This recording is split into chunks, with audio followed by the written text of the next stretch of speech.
I'm gonna give you 4 reasons why you should use a technical model, and we're gonna start right now.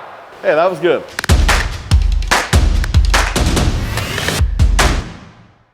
Okay, so before we get into the video, we have to understand what is a technical model. And the biggest thing that we know is that there's other people who've done this before us. Okay, so in the world of throwing, people take reps all the time, and they've gone through all the trials and tribulation. They've dealt with all of the different frustrations throughout their career.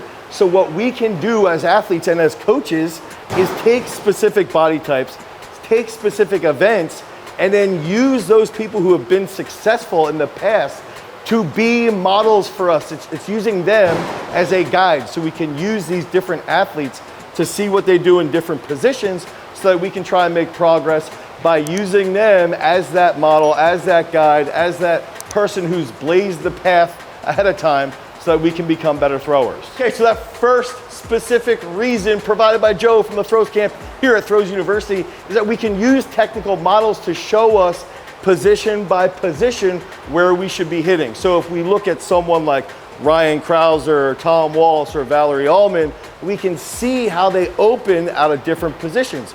We can take someone like Val and watch how she opens out of the back of the circle.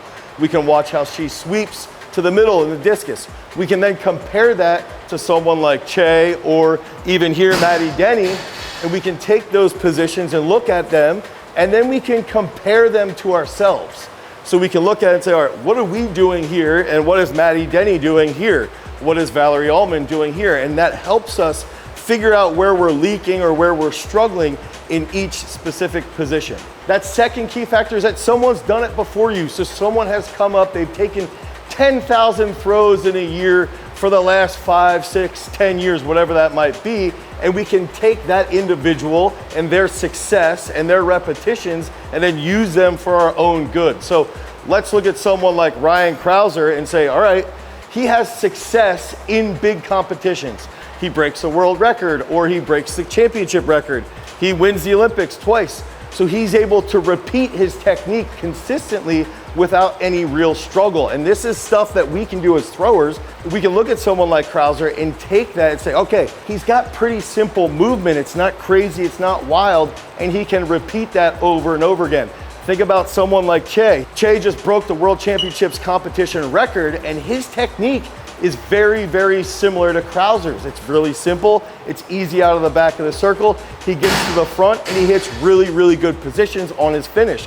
So if we can look at different throwers who have been successful, they've dealt with struggles in their career, and they're able to compete really, really well at that top end, that means that they're likely a good technical model that we can then take and try to break down and learn over a long period of time. Josh here at Throws University's camp just mentioned it helps have a different cue. It helps create a different cue for you as an athlete. And so what you can do then is look at someone who's a little bit taller, look at someone who's a little bit shorter. You can compare people like Ryan Krauser to Chuck Inequity and say, all right, what does Chuck do? He's only 5'11", and he's much more hypertrophic. Ryan Krauser's 6'6". What do these guys do differently? What do they do the same? What do they do compared to you individually? What can they do if you have someone who's a little bit more mobile versus someone who's a little bit stiffer? Now you can take that comparison and you can look at it through that lens of this guy's taller, this guy's shorter, this guy's more explosive, this guy's not as explosive, this individual's more mobile, this individual's not as mobile, and now you have those different perspectives on how their technique should look, how yours might be impacted, and how other throwers can now look through that lens to make them better athletes. So that fourth key factor is that it's going to help you with mental reps. The more time you're watching on Coach's Eye or on your own phone or your computer, on YouTube, whatever it is, the more you're watching different throwers, you can see similarities between throwers and you can see differences, and you start to identify that. And in turn, you're spending more time in the sport. And the more time you spend studying film, the more you can start to visualize where you are as a thrower. And so all the throwers here, the more you guys watch these videos, the more active you become as individuals, and the more you start to realize what the sport is, what these different positions are, and then you start to see someone like Ryan Krauser break the world record, win the Olympics, and you might start to feel that you can accomplish that. You might start to realize that you can hit these positions, that you can win a state title, that you can go to NCAAs, you can be an All-American. that you're capable of doing this, and that all goes back to spending more time, getting more reps in, studying those different movement patterns, and seeing how you can apply that directly into your own technical model. So we gave you 4 key factors on why you should use a technical model. Figure out what technical models or who you want to use for each specific event.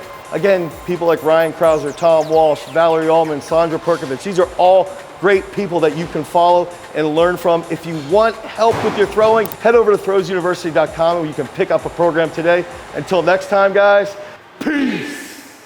All right, that's good. That was pretty fun though. I like doing that.